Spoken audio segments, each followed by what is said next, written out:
धीरज धरम मित्र अरु नारी, आपत्तिकाल परखिए चारी। ये जो चौपाई हम लोग श्रवण करते हैं कथाओं के माध्यम से, महापुरुषों से, वास्तविकता में इसका अर्थ क्या है? वैसे तो शब्दों से ही पता चल रहा है। गोस्वामी जी ने जो रामचरितमानस कही इतनी सरल है कि बिना पढ़ा हुआ व्यक्ति भी चौपाइयों का अर्थ लगाने लगता है। धीरज धर्म मित्र अरु नारी, इसमें जो मित्र का शब्द है, नारी का शब्द है, लास्ट में कहा आपत्काल परखिए चारी, मतलब धीरज धर्म मित्र और नारी, इनको आपत्ति काल में, जब आपके ऊपर कोई आपत्ति विपत्ति हो, कोई समस्या में हो, आप परेशान हो, उस समय पर इन चार व्यक्तियों की आपको परीक्षा लेनी चाहिए। तो सबसे पहले ज़रूरी है मित्र। आज हम मित्र के विषय पर चर्चा करते हैं। मित्रता कैसी होनी चाहिए, मित्र कैसा होना चाहिए। आज की जो नई जनरेशन, नई पीढ़ी है, जो युवा हैं, बच्चे हैं, दोस्त सब बनाते हैं। कॉलेज में पढ़ते हैं, स्कूल में पढ़ते हैं, हमारे साथ पढ़ने वाले बच्चे, या घर के आसपास कॉलोनी में आसपास जो लोग रहते हैं, छोटे छोटे बच्चे, एक लगभग वर्ग जिनका उम्र सेम होती है, क्लास में साथ में पढ़ रहे होते हैं, कोचिंग साथ में जाते हैं, तो लगभग सब दोस्त होते हैं। लेकिन दोस्ती कैसी होनी चाहिए और आज के समय में है कैसी? दोस्त का जो धर्म है, देखिए जीवन में हर रिश्ता, हर संबंध ज़रूरी है। माता पिता का होना ज़रूरी है, बहन भाई का होना ज़रूरी है, मामा मामी का होना ज़रूरी है, इसी प्रकार सब कुछ होना ज़रूरी, लेकिन एक मित्र का होना बहुत ज़रूरी है। लेकिन इसमें मैं कहूँगी कि मित्र का होना नहीं, सच्चे मित्र का होना, क्योंकि दोस्त तो आज के समय में सब हैं। कोई भी आपसे, आप ज़रा एक बात गौर कीजिएगा कि आपसे जो लोग दोस्ती कर रहे हैं, जो मित्र बने हैं, मित्रता निस्वार्थ होती है। जिसका आपसे कोई स्वार्थ ना हो उसे आप मित्र कह सकते हैं। वरना काम के लिए अगर किसी से हमारा लेन देन चल रहा है, व्यापार में किसी से हम मिले और मित्रता हुई, तो वह एक व्यापारिक संबंध है। लेकिन वास्तविकता में दोस्त कैसा होना चाहिए, दोस्त का क्या धर्म है? हम जब पुरानी कथाएं श्रवण करते हैं तो हम भगवान राम की कथा सुनते हैं। राम जी की मित्रता विभीषण से हुई। भगवान राम जानते थे कि विभीषण लंकापति रावण का भाई है, और रावण से तो भगवान का युद्ध था, वैर था। रावण ने भगवान की पत्नी का हरण किया।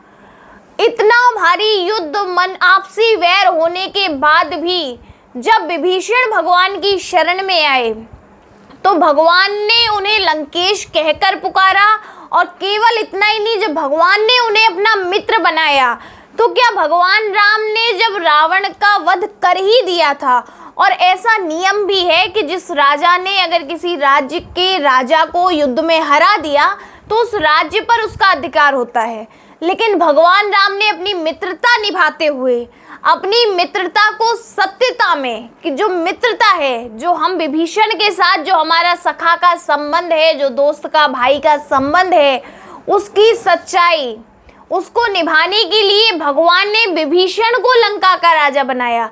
भगवान खुद लंका से दूर हुए, ये मित्रता का। लेकिन आज के समय में जो हम लोग देखते हैं, आप लोग भी देखने को मिलता है, नई नई हम रोज़ खबर सुनते हैं कि 4 दोस्तों ने मिलकर एक दोस्त के साथ गलत किया, उसका हमारी किसी से दोस्ती हुई। क्लास में भी अगर हम किसी के साथ हैं और किसी बच्चे के अच्छे मार्क्स आए और हम बेशक उसके दोस्त हैं, बहुत खास दोस्ती है, तो हमारी मन में उसे देखकर बड़ा क्लेश होता है, बड़े परेशान झटपटा जाते हैं कि इसका इतना अच्छा रहते तो हम साथ साथ हैं, पढ़ाई साथ साथ करते, लेकिन इसके इतने अच्छे नंबर आ गए, मेरे नहीं आए।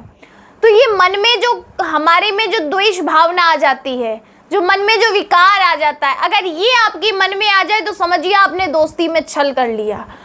अब सबसे बड़ी बात जो है कि दोस्ती में धोखा जो लोग कर देते हैं, तो देखिए ऐसा नहीं है, जहां आप गलत करेंगे, जो अपराध आपसे हुआ है उसका फल आपको मिलेगा। और ये बात कही भी है कि अगर आपने, कहा गया है कि गुरु संग कपट मित्र संग चोरी, की होए निर्धन, की होए कोढ़ी।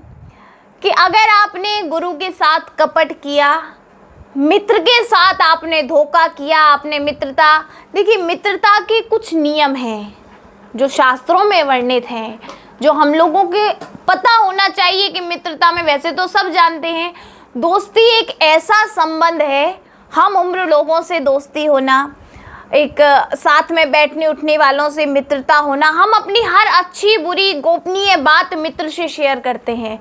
लेकिन ज़रूरी है आप जिसको मित्र बना रहे हैं और जिसने आप पर विश्वास करके अपनी सारी बातें आपको बताई, तो ये आपका कर्तव्य बनता है कि आप उसकी बातों को अपने तक रखें। अगर आप उसकी हंसी उड़ाने के लिए, मजाक बनाने के लिए, उसके साथ अनिष्ट करने के लिए आपके मन में कोई द्वंद्व चल रहा है, आप कुछ विचार कर रहे हैं, कुछ योजनाएं बना रहे हैं, उसकी छवि खराब करने का प्रयास कर रहे हैं, तो ये आपके लिए बुरा है। कि गुरु संग कपट मित्र संग चोरी, की होए निर्धन। जो मित्र के साथ धोखा करता है वह निश्चित है कि या तो वह धनहीन होगा, निर्धन होगा, धन से परेशान होगा, या फिर वह आजीवन रोगग्रस्त रहता है। कभी ना कभी रोग से, बीमारियों से पीड़ित, कुछ ना कुछ उसके परिवार में, उसमें झंझट चलते रहते हैं। तो मित्रता एक ऐसा संबंध है कि देखिए उम्र के साथ, आज जो 20, 25, 24 साल के जो युवा लोग हैं, मित्रता का समय है, क्योंकि इतनी कोई जिम्मेदारी नहीं, तो हम लोग अपनी दोस्ती आराम से 24 घंटे बात कर रहे हैं, 2-2 दिन में मिल रहे हैं, तो बहुत सी चीज़ें आपस में शेयर करते हैं। और जो आजकल हम लोग देख भी रहे हैं कि जो लोग गलत भी करते हैं वो आपस में नए बच्चे, तो ये हमें शिक्षा कहाँ से मिल रही है, ये दोस्ती में धोखा करना, क्योंकि हमें जो जानना चाहिए हम वह नहीं जान रहे हैं। मेन बात यह है कि जो दोस्ती है उसको हमें कितना संभाल कर आगे ले जाना है, संबंध का महत्व है। आप उसके साथ संबंध कैसा बना रहे हैं, आपको संबंध में किन बातों का ध्यान रखना है, संबंध आगे तक चलना चाहिए। इसलिए जो आज का देखिए भगवान कृष्ण और सुदामा का जब हम चरित्र श्रवण करते हैं तो सभी लोग भागवत में सुनते हैं कि भगवान कृष्ण और सुदामा की मित्रता कब थी, जब भगवान गुरुकुल में पढ़ने जाते थे, बालक थे। उसके बाद भगवान कृष्ण सुदामा से कब मिले, जब भगवान एक संपन्न राज्य के राजा और सुदामा एक निर्धन ब्राह्मण है। उसके बाद भी जब सुदामा जी का द्वारका में आगमन हुआ तो भगवान को वेशभूषा बताई द्वारपाल ने, और भगवान समझ गए कि मेरा मित्र आया है। उस समय भी मित्र के लिए भगवान के मन में हीन भावना नहीं थी कि मैं राजा हूँ, अगर ऐसे व्यक्ति से मिलूंगा तो मेरी प्रजा क्या सोचेगी, लोग क्या सोचेंगे। हम लोगों को भी ऐसा निश्चल प्रेम अपने मित्र से होना चाहिए। तो मित्रता जिससे आपकी हो उसके साथ कभी धोखा नहीं करना चाहिए। दूसरी चीज, उसे देखकर आपके मन में ईर्ष्या भी नहीं होनी चाहिए। आप जो मित्र हैं एक दूसरों को, देखिए मित्र का काम है कि अगर हमारा मित्र कोई गलत राह पर चल रहा है तो हम उसे सही राह पर लेकर आए। ये बहुत ज़रूरी है कि हम उसे सही का ज्ञान कराएं। तो ये नहीं कि हम, अगर वो गलत जा रहा है तो हम प्रसन्न हो कि अच्छा है भाई जाने दो। तो बहुत संभल कर अपने संबंधों का ध्यान रखते हुए जो बातें कही गई हैं, आशा है आप लोग समझे होंगे कि कैसे हमें सब लोग मिलकर, अगर आप 4 दोस्त हैं तो चारों मिलकर आगे प्रगति कैसे कर सकते हैं, इस पर विचार कीजिए। एक दूसरे को पीछे ढकेलने से अच्छा है कि आप सब लोग साथ मिलकर आगे बढ़ें, ईमानदारी से आगे बढ़ें। राधे राधे।